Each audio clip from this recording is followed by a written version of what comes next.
Aujourd'hui, je voudrais te faire une vidéo dans laquelle je te parle de mon parcours scolaire, professionnel et associatif. Pourquoi je fais ça? Parce que je pense qu'on peut toujours apprendre des autres et que comme je suis grande et que je suis une grande sœur, je me dis que peut-être mon expérience et ma manière de voir et d'apprendre tout ça peut te servir. Donc voilà, c'est une occasion et puis en plus j'aime bien te parler, alors voilà. Du coup, dans cette vidéo, il y aura 3 parties. La première partie, je te parlerai de mon parcours scolaire. Deuxième partie, je te parlerai de mon parcours associatif. Et troisième partie, je te parlerai de mon parcours professionnel. Première partie, mon parcours scolaire. J'ai eu une scolarité totalement classique. En fait, j'ai fait un bac littéraire. J'ai fait un bac littéraire et ensuite j'ai enchaîné avec des études de droit. Donc j'ai un master de droit international public et je me suis spécialisée dans le droit humanitaire entre autres. C'était hyper intéressant, c'était génial de faire du droit. Ça m'a beaucoup apporté et notamment dans ma manière de réfléchir et dans ma manière de construire les choses. Et j'ai été jusqu'au master, donc jusqu'au bac plus 4. Pourquoi j'ai arrêté? J'ai arrêté parce que une fois que j'étais en droit, en fait je me suis rendu compte que ça me correspondait pas parce que c'était beaucoup trop abstrait et moi j'avais besoin de choses concrètes. Et le droit humanitaire c'était un droit à l'époque, donc je parle de ça il y a à peu près 10 ans, c'était un droit qui était vachement en construction, donc il y avait beaucoup de choses à écrire, à réaliser. Et moi je voulais faire du terrain et pour faire du terrain fallait pas être en droit, fallait être dans l'associatif notamment. Si tu te demandes pourquoi j'ai fait un bac littéraire, je sais pas si tu peux te demander ça, c'est parce qu'en fait j'ai toujours été passionnée par la lecture. Enfin, depuis toute la vie je lis, donc dans ma tête c'était absolument logique d'aller en littéraire. Et puis tout ce qui était lettres, histoire, un peu les langues, tout ça c'était un peu mon délire. Bon, les langues en fait non, je croyais que c'était mon délire, mais en fait c'était pas mon délire. Pendant les études, donc j'ai fait en option, j'ai fait du latin et du grec. C'était génial, ça m'a un peu traumatisée parce que c'était compliqué. Mais je regrette pas du tout de l'avoir fait parce que ça m'a appris beaucoup de choses. Et pareil, ça m'a appris à réfléchir d'une certaine manière et notamment de comprendre l'origine des mots. Et ça m'a permis aussi d'apprendre la culture liée donc à la Grèce et au monde latin. Donc c'était hyper intéressant. J'ai fait aussi des arts plastiques. Oui, en fait j'ai commencé par faire latin-grec et après au cours de ma scolarité j'ai arrêté latin-grec parce que ça m'a gonflé, je suis partie en art plastique et là ça a été la révélation de ma vie. Art plastique c'était génialissime, c'était un truc de fou et je me suis énormément épanouie. J'ai appris à peindre, j'ai appris la matière, j'ai appris ce que c'était qu'un parti pris et notamment un parti pris artistique. J'ai appris ce que ça voulait dire que faire absolument l'inverse de ce que tout le monde faisait. J'ai appris aussi que toutes les faiblesses pouvaient être des forces parce qu'en fait moi je ne savais pas dessiner, je savais pas peindre et j'avais vraiment aucune compétence en dessin. Et à l'époque j'étais avec des gens qui étaient hyper compétents justement, qui savaient dessiner. Donc en fait moi je faisais de l'abstrait parce que je savais rien faire d'autre. Et en fait j'ai appris grâce à une prof merveilleuse à l'époque qu'à partir du moment où on avait un parti pris et que c'était assumé et décidé, tout pouvait passer. Voilà, et si je sais pas dessiner, que je fais autre chose et que cette autre chose là je l'assume, je vais à fond dans mon délire, ça marche. Et ça c'est quelque chose qui me suit jusqu'à aujourd'hui. Et même dans la vidéo et même dans ma vie en tant que youtubeuse, je suis convaincue que du moment que je suis convaincue que toutes nos faiblesses se transforment automatiquement en force du moment qu'on les comprend et qu'on les assume. Donc voilà, l'histoire de l'art et l'art plastique ça a été une super expérience pour moi. Et puis surtout ça m'a donné le goût de l'art, le goût des musées, le goût de tout ce genre de trucs que tu retrouves dans la chaîne. Et donc juste pour ça c'était absolument magnifique. Il n'y a pas grand chose d'autre à dire sur mes études parce que finalement ils ont été vraiment classiques. Est-ce que j'étais une bonne élève, pas une bonne élève? J'étais une élève moyenne, il y avait des trucs où j'étais super forte, des trucs où j'étais super nulle. Par exemple en allemand, je n'ai jamais compris cette langue, je ne sais toujours pas pourquoi j'ai choisi de l'allemand à l'école, je n'ai jamais appris et compris. Mais voilà, j'ai eu une scolarité totalement banale. Au niveau de mon parcours associatif, pourquoi je te parle de ça? Parce que ça doit te paraître peut-être bizarre. C'est parce qu'en fait l'associatif ça a toujours été dans ma vie, toute la vie. Et ça fait réellement partie de moi. Et maintenant que je suis grande, je suis en train d'y retourner parce que comme tu sais j'ai créé mes 2 assos il n'y a pas longtemps. Donc voilà, c'est quelque chose que j'ai toujours eu et qui me tient à cœur. Et si jamais tu peux voir cette vidéo et que ça peut te donner envie de t'investir dans des associations, dans des causes, de faire des choses, franchement c'est trop bien et moi j'aurais gagné mon pari de partager. Donc au niveau de l'associatif, comme je t'ai dit j'en ai toujours fait. Par exemple la première expérience que j'ai eue c'était à 10 ans avec ma petite soeur quand on avait fabriqué des petits carnets, on avait fabriqué des petits carnets avec des jeux et on vendait ça dans la rue. Je crois qu'à l'époque c'était un truc comme 2 francs et en fait on avait réussi à récolter 100 francs, ce qui était à l'époque énorme. Je te parle en francs mec, ça fait à peu près 15 € et je te jure sur ma vie 15 € c'était beaucoup à l'époque.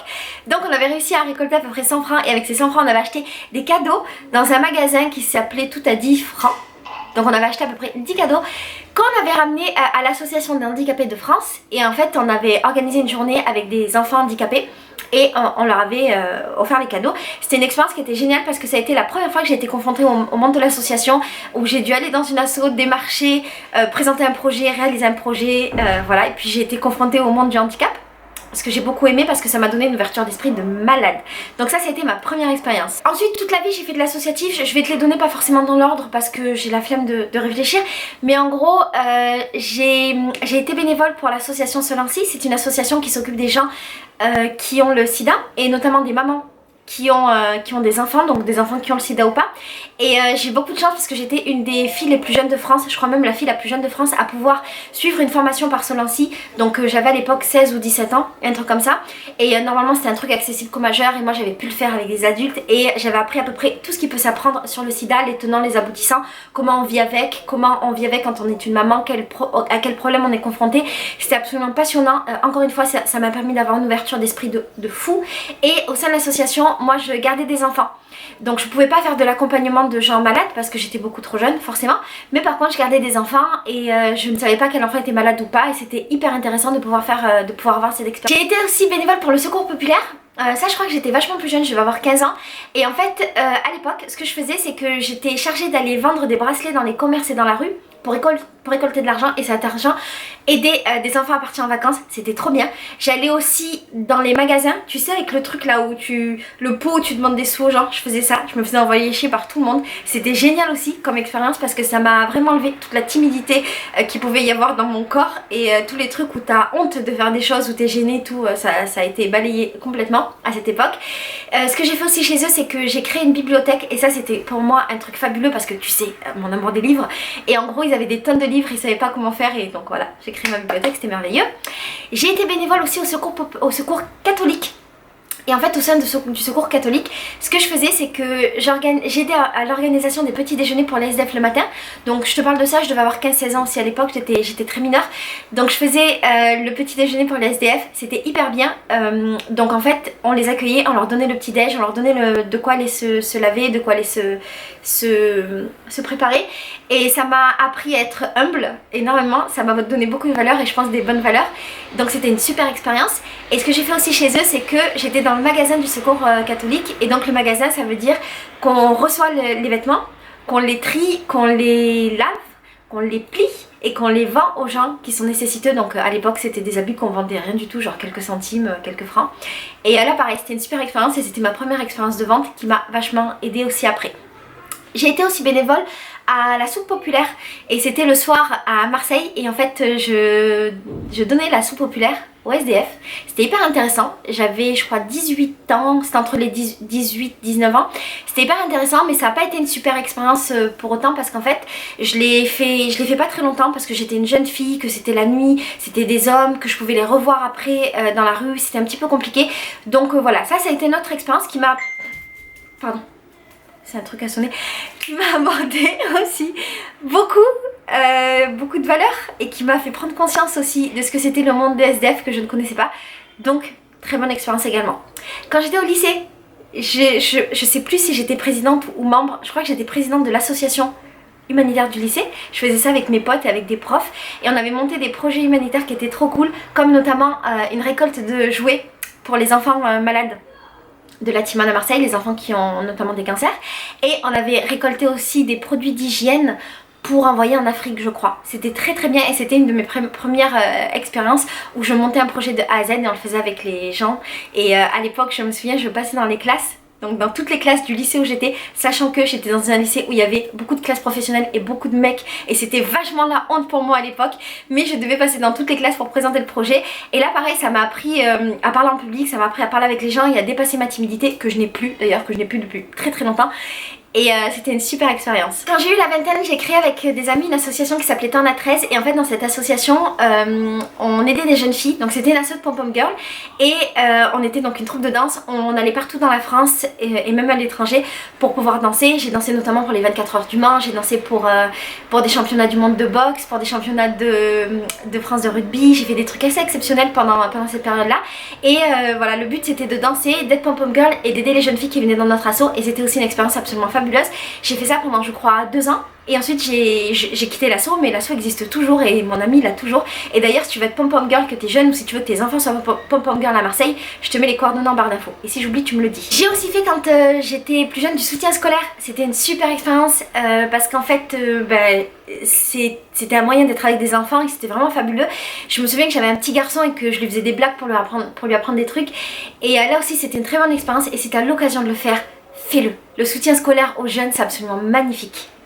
D'ailleurs, si tu es sur Paris et que tu cherches une association, moi j'en connais une très bien que je peux te conseiller et pareil je te mettrai le lien en barre d'infos.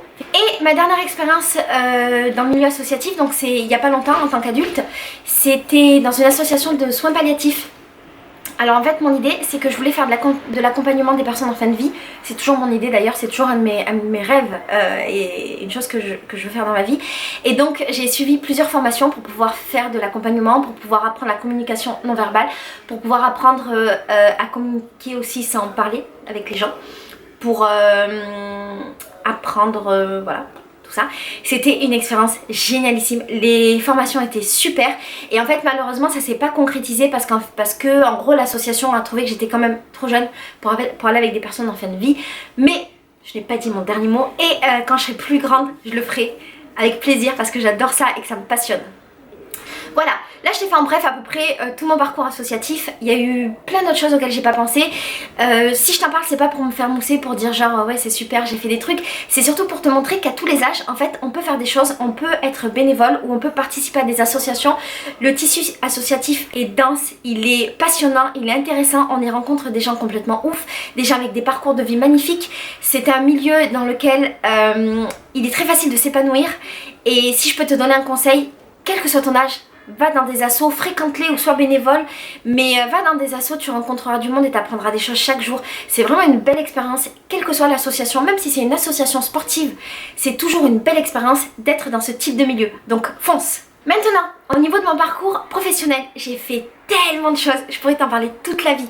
En gros, j'ai travaillé toute ma vie depuis que j'ai 13 ans. J'ai jamais arrêté de travailler et j'ai jamais arrêté de faire mes études et faire mes trucs d'associatif à côté.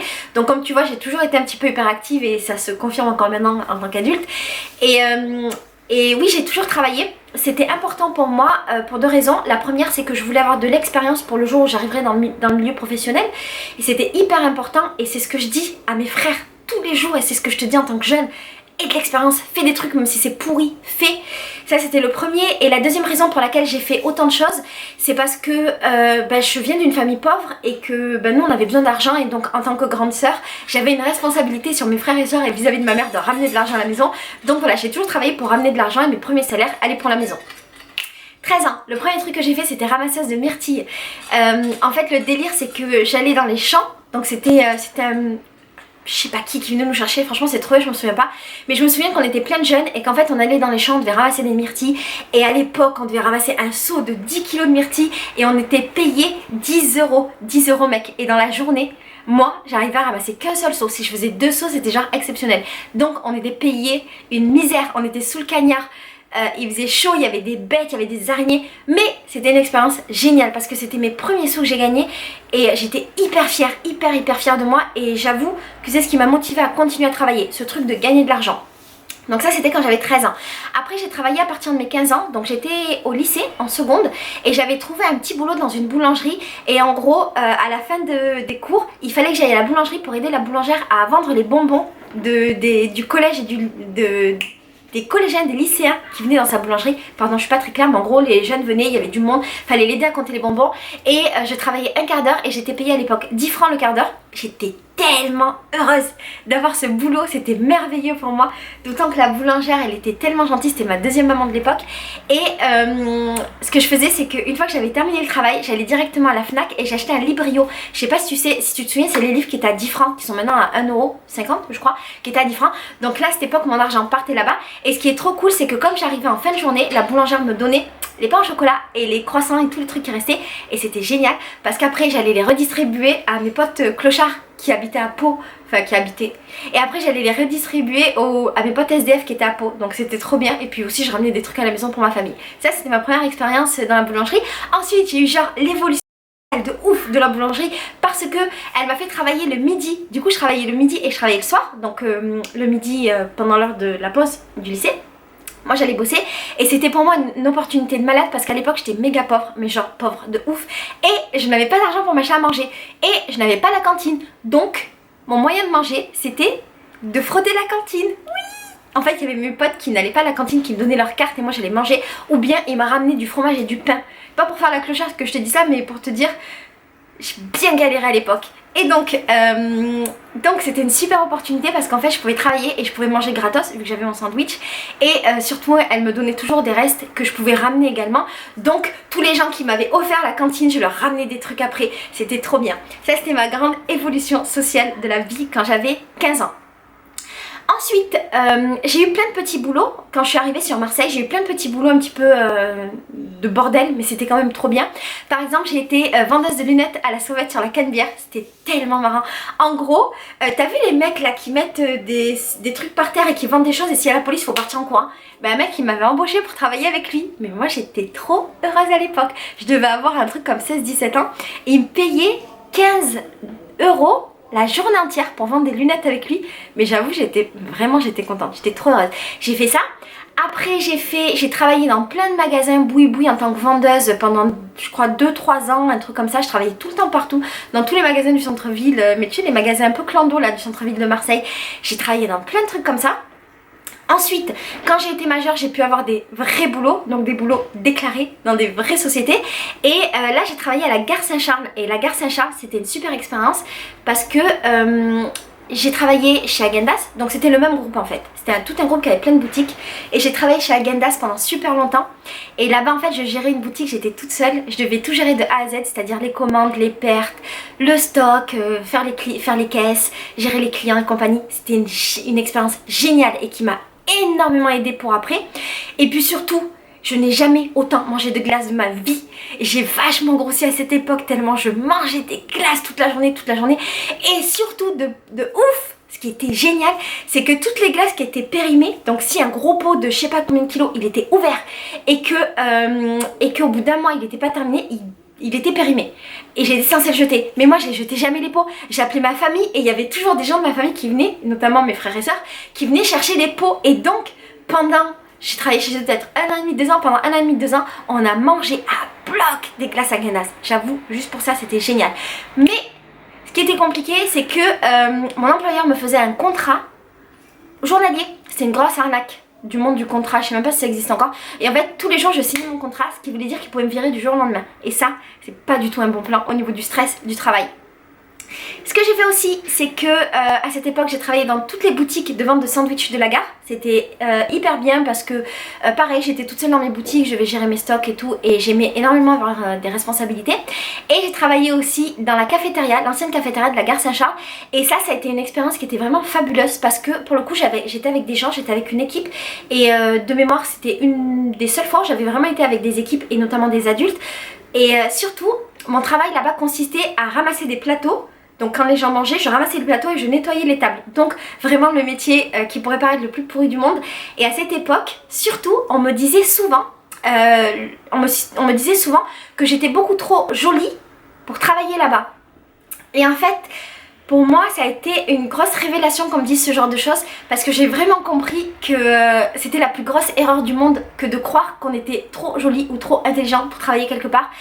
Je pense sincèrement qu'il n'y a pas de sous-métier, que tous les métiers qu'on fait, qu'aucun métier n'est dégueulasse du moment qu'on le fait avec plaisir et avec amour, et qu'on peut faire le métier le plus pété de la terre du moment qu'on le fait avec plaisir, qu'on est content d'aller travailler et qu'on est content de gagner notre vie, qu'on le fait honnêtement.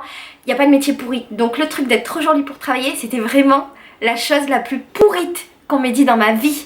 Et en même temps, ça me confirmait qu'il fallait que je fasse des études à fond, parce que je ne voulais pas être ramasseuse de plateau toute ma vie, même si c'est pas un métier pourri, mais j'avais quand même d'autres ambitions. J'avais envie de faire des longues études et j'avais envie de faire quelque chose d'hyper intéressant de ma vie.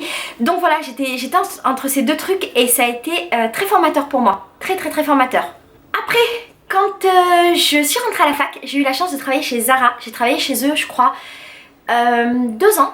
J'étais au rayon enfant. Et j'étais notamment réserviste, c'était merveilleux. J'ai beaucoup aimé travailler là-bas parce que c'était ma première expérience dans une très grosse entreprise. Pour le coup avec beaucoup d'équipes, j'ai été confrontée à tout ce qu'il y a de pire quand tu travailles dans une grosse entreprise, c'est-à-dire le fait de ne pas s'entendre avec ses collègues, le harcèlement moral. J'avais une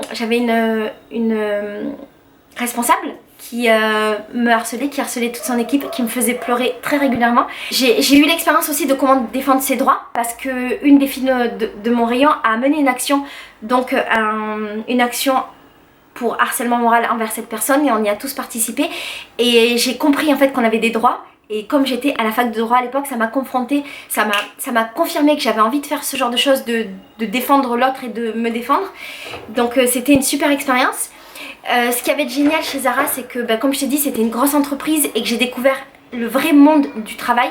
J'ai beaucoup aimé la vente, j'ai beaucoup aimé surtout être réserviste, et je trouvais ça fabuleux que d'être payée toute la journée pour faire un travail complètement mécanique et durant lequel mon cerveau pouvait continuer à fonctionner. Je trouvais ça génial parce qu'en fait mes journées c'était de plier des t-shirts, de déballer des t-shirts, mettre des antivols et tout ça, et pendant que je faisais ça, mon cerveau il pouvait partir et je pouvais réfléchir et je pouvais m'évader. Je trouvais ça merveilleux d'être payée pour s'évader.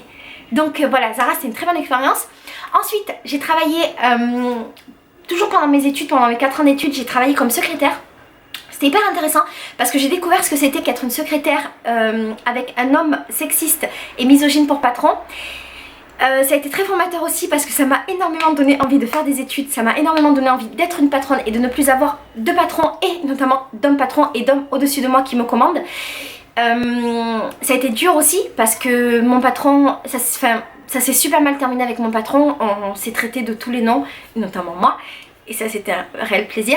Mais voilà, ça a été formateur parce que j'ai compris, j'avais jamais été confrontée en fait à ce monde-là sexiste, tu vois, et paternaliste. Et c'est une super leçon de vie. Très très bonne leçon de vie. J'ai aussi beaucoup travaillé en boîte de nuit. Donc comme je t'ai dit, moi je travaillais, je faisais plein de trucs en même temps. J'avais la fac, le travail, les assos, c'était toujours hyper intense. Mais le week-end je travaillais en boîte de nuit, j'ai fait ça super longtemps. J'ai travaillé dans quasiment toutes les boîtes de Marseille, j'étais serveuse.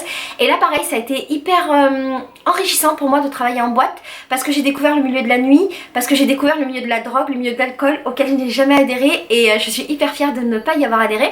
Et je crois que le fait d'avoir été plongée dans ce milieu-là, ça m'a beaucoup aidé à ne jamais avoir envie. Dans ce monde aussi, j'ai compris, encore une fois, ce qu'était le sexisme, la misogynie et ce que c'était qu'être une petite meuf dans un monde de mecs. Ça a été aussi très formateur et c'est ce qui m'a construite et ce qui a fait que je ne veux pas être une femme dirigée par un homme et à la solde d'un homme, ou qui vend des trucs à un homme. Enfin, je saurais pas comment te dire, je suis pas spécialement une meuf féministe, tu vois, enfin je pense que je le suis, mais il faudrait encore que je détermine ce que c'est qu'être féministe. Mais j'ai vraiment compris ce que c'était être une femme dans un monde d'hommes, réellement. Ensuite, quand j'ai eu 22 ans, donc c'était à la fin de mes 4 ans de droit, à la fin de mon master, j'ai créé ma première société avec un ami. Donc j'étais dans l'objet publicitaire, c'est une entreprise que j'ai eue pendant 6 ans, que j'ai énormément aimée de tout mon cœur. C'était mon bébé, mon enfant, ma plus grosse réussite et en même temps mon plus gros échec. J'ai créé cette société de A à Z avec quasiment 0 €. Elle a très bien marché, puis elle a complètement coulé. C'est ma plus grosse réussite parce que j'ai découvert ce que c'était qu'être patronne, j'ai découvert ce que c'était qu'avoir des employés, j'ai découvert ce que c'était que de payer des impôts, et j'ai découvert le merveilleux RSI et le merveilleux URSSAF que je ne connaissais pas. J'ai quasiment tout appris avec cette expérience-là. En plus c'était une époque où j'étais jeune et en fait j'avais un grand local commercial et plein d'amis qui savaient faire plein de choses, qui passaient du temps avec nous. Donc on était une espèce de collectif de gens qui mettaient en commun leur intelligence. C'est absolument fabuleux. Mon plus gros échec, parce que ma société a coulé et que j'ai découvert aussi ce que c'était que de fermer une société, de liquider une société, que de passer devant un tribunal, tout ça. Et surtout ça m'a donné envie à ce moment-là de ne plus jamais être patronne de toute mon existence. Donc très formateur. Qu'est-ce que je pourrais te dire sur cette expérience, mis à part que c'était génial? Ce qui était fou, c'est qu'en fait j'avais pas fait d'études de commerce, et donc la moindre action que je faisais dans ma société, que ce soit d'apprendre à démarcher, d'apprendre à envoyer des mails, d'apprendre à gérer une commande, d'apprendre apprendre à fabriquer des objets publicitaires, apprendre à sous-traiter, à trouver des sous-traitants, enfin bref, la logistique, tout ça j'ai dû l'apprendre toute seule, et j'ai dû découvrir toutes mes méthodes de travail. Et juste pour ça c'était absolument passionnant, et c'est une des plus belles expériences de ma vie. Pendant que j'avais cette société, j'ai rencontré Farid, et Farid était déjà commerçant. Il avait 2 ou 3 magasins de téléphone et à cette époque, pendant que j'avais ma société et au moment où je fermais ma société, j'ai ouvert des magasins avec Farid et ses frères. Donc on a travaillé quelques années ensemble, c'était absolument génial. J'ai l'impression de te dire ça pour tout, mais c'est vrai, j'ai que des expériences positives parce que j'ai appris chaque fois des trucs. Mais c'était une super expérience parce que j'ai appris ce que c'était qu'être associé avec plusieurs personnes, être associé avec des membres de sa famille. J'ai appris ce que c'était qu'être d'avoir des magasins physiques parce que ma société à moi, elle était sur internet. Et donc c'était tout du virtuel et là j'avais des vrais magasins avec des vrais clients qui venaient me voir et l'expérience de la vente physique est totalement différente. J'ai beaucoup appris en termes de management et de gestion du personnel parce que j'ai eu beaucoup d'employés, j'ai eu à peu près 15 au pic de nos magasins, on avait à peu près 15 employés en même temps et c'est moi qui gérais toutes les relations avec les employés. Il y a eu beaucoup de réussites, il y a eu beaucoup de ratés, il y a plein de choses que j'ai mal faites, il y a plein de choses que j'ai bien faites, mais je ne regrette pas du tout cette expérience parce qu'elle était géniale et c'est ma dernière expérience professionnelle, que je dise pas de bêtises, bah ouais, c'est ma dernière expérience professionnelle parce que j'ai quitté mon magasin il y a 1 an et demi pour me consacrer à YouTube qui est ma nouvelle expérience professionnelle, si on peut dire vraiment professionnelle. Et voilà. Je crois que j'ai à peu près tout dit, je parle beaucoup, j'ai un gros débit, j'espère que tu as réussi à suivre. Où j'en suis maintenant? Mais tu le sais, j'ai créé 2 associations, donc une association liée au bio, une association humanitaire. Aujourd'hui, avec toutes ces expériences, avec tout ce que j'ai fait, j'ai vraiment décidé de me consacrer qu'à l'associatif. C'est un milieu qui me plaît. Je ne veux plus être dans un milieu commerçant, commercial, consumériste, mercantile et tous les autres mots qui veulent dire qu'il y a de l'argent dedans. J'ai envie d'être dans l'associatif, de rencontrer tous les jours des belles personnes. Je dis pas qu'il n'y en a pas dans notre milieu, mais je m'y sens plus à ma place. Je n'ai plus envie de faire un métier où je me lève le matin pour gagner de l'argent, que ce soit pour les autres ou pour moi. Je veux que mon cerveau et mes compétences ne me fassent gagner de l'argent qu'à moi. C'est pas quelque chose de prétentieux quand je dis ça, mais c'est le résultat de mon expérience de fille qui a été employée longtemps et qui a été patronne aussi très longtemps. Et des deux, je ne veux plus être employée. Peut-être que ça changera, hein. Tout ce que je te dis aujourd'hui ça peut changer demain, ce qui est vrai aujourd'hui n'est pas forcément demain. Mais voilà, aujourd'hui je suis dans cette optique là. Au niveau de l'associatif c'est en train de se préciser, j'ai beaucoup de chance parce que je fais pas mal de choses en ce moment. Comme notamment tu as vu le projet avec les jeunes que j'ai fait avec YouTube. Et je rencontre du monde et en fait je crois que j'ai envie de travailler avec les jeunes. C'est vraiment ce que j'ai envie de faire, j'ai envie d'être avec des jeunes en permanence, de guider des jeunes, de leur apporter ce que je sais faire et de monter des projets avec eux. Donc à mon avis c'est vers là que je vais m'orienter. Et j'ai plein d'idées en tête, il y a plein de trucs qui se mettent en place. J'ai envie de faire des choses avec des minorités ou avec des... j'ai envie de faire des choses qui ont un sens, tu vois, j'ai envie de partager beaucoup. J'ai envie de projets avec peut-être des minorités, avec des gens qu'on voit pas forcément, avec des communautés qu'on n'entend pas spécialement. J'ai envie de faire des trucs avec des réfugiés, avec des handicapés, avec l'handicap invisible. J'ai envie de faire des choses avec... j'ai envie de faire des choses qui touchent la société, les problèmes de la société et, encore une fois, surtout les jeunes. Et j'ai envie de te le partager, que te faire découvrir peut-être des milieux ou des mondes que tu ne connais pas. Donc c'est vers là que je m'oriente. Qu'est-ce que je pourrais dire de mon expérience à 32 ans? Qu'est-ce que je pourrais en tirer? Donc j'ai 32 ans, ça fait depuis plus de la moitié de ma vie que je travaille. 32 divisé par 2, ouais, ça fait depuis à peu près la moitié de ma vie que je travaille, ce qui est beaucoup. Si je pouvais te donner des conseils de grande sœur, encore une fois, fais de l'associatif, travaille, fais tous les petits boulots que tu peux faire dans ta vie, c'est hyper important. Même si tu crois que c'est des petits boulots pourris, si ça ne te ramène pas beaucoup d'argent, mais l'expérience que tu vas en tirer, elle sera toujours énorme, elle sera toujours positive. Et même si tu n'en as pas conscience au moment où tu le fais, parce que tu es sous-payé, parce que tu as des patrons qui sont pas cool, parce que tu as des clients qui sont pas cool, parce que c'est un boulot de merde, parce que les conditions de travail sont pas terribles, je te promets que plus tard, tu en tireras quelque chose. C'est toujours le cas, en fait, toujours. Que ce soit pour toi ou pour tes expériences futures. Si je peux te donner un conseil aussi en tant que patronne qui a recruté du monde, parce que j'ai recruté beaucoup de monde, j'ai passé beaucoup d'entretiens d'embauche, surtout et de l'expérience professionnelle, parce que moi c'était mon critère. C'est-à-dire que si j'avais quelqu'un qui avait fait des études mais qui n'avait jamais travaillé dans rien du tout, même pour faire des ménages, et d'ailleurs j'ai oublié de te dire, j'ai fait beaucoup de ménages aussi dans ma vie et je le regrette absolument pas, mais si j'avais ce genre de personne et si j'avais en face une personne qui avait fait moins d'études mais qui avait une expérience professionnelle, je prenais toujours la personne qui avait une expérience professionnelle parce que j'estimais qu'elle était plus prête au milieu du travail et qu'elle méritait, mais je sais pas si c'est vraiment le mot, je peux pas dire que l'autre personne démérite, mais qu'en fait dans la mesure où je voyais un jeune qui avait galéré et qui avait bossé, j'avais plus envie de lui donner sa chance. Donc Si je peux te donner un conseil, mais c'est pas un conseil universel, travaille le plus que tu peux. Au niveau des études, il faut que je te parle en tant que grande sœur. Est-ce qu'il faut faire des études ou pas? Oui, fais des études. Fais le plus d'études que tu peux parce que les études vont te donner le choix. Tu vois, quand tu fais des études, tu as le choix plus tard de faire un métier en rapport avec tes études ou de faire un métier pas en rapport ou de faire ce que tu veux en réalité. Et quand tu fais pas d'études, et ben t'as un petit peu moins le choix. Mais je suis pas convaincue que les études ce soit aussi la solution. Je sais, c'est un peu je sais, c'est un peu contradictoire, mais je crois de tout mon cœur aux gens qui sont autodidactes, aux gens qui réussissent sans avoir fait d'études. D'ailleurs, c'est rigolo, mais les gens avec lesquels j'ai bossé dans mes entreprises, c'est des gens qui n'ont pas fait d'études. Par exemple, mon ami avec lequel j'ai eu ma société pendant 6 ans, qui m'a quasiment tout appris dans le monde de l'entreprise. Il n'avait pas fait d'études, il n'avait même pas le brevet des collèges, il s'était arrêté genre à, je crois, 17 ans de faire des études. Et Farid, qui est un modèle énorme pour moi, qui a plein de magasins, plein de sociétés, avec ses frères et sœurs, avec ses frères notamment, il n'a pas fait d'études. Farid, il n'a pas le bac. Non, il n'a pas le bac.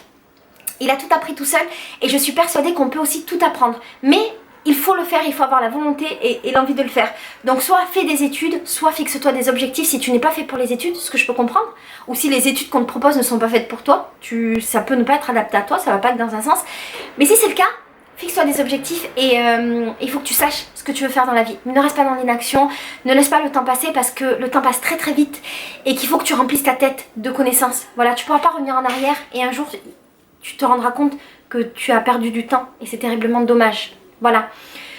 Je crois que je t'ai à peu près tout dit, cette vidéo est vachement longue parce qu'il y avait beaucoup de choses à dire. Si tu as des questions, je réponds avec grand plaisir, tu me mets ça dans les commentaires, je le ferai. Si vous avez beaucoup de questions, je vous ferai une deuxième vidéo qui sera la FAQ des études ou la FAQ du travail, même si je pense que j'ai quasiment tout dit parce que j'ai beaucoup parlé.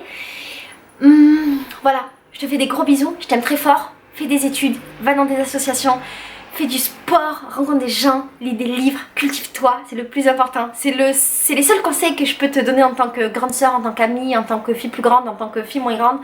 Voilà, bisous, ciao.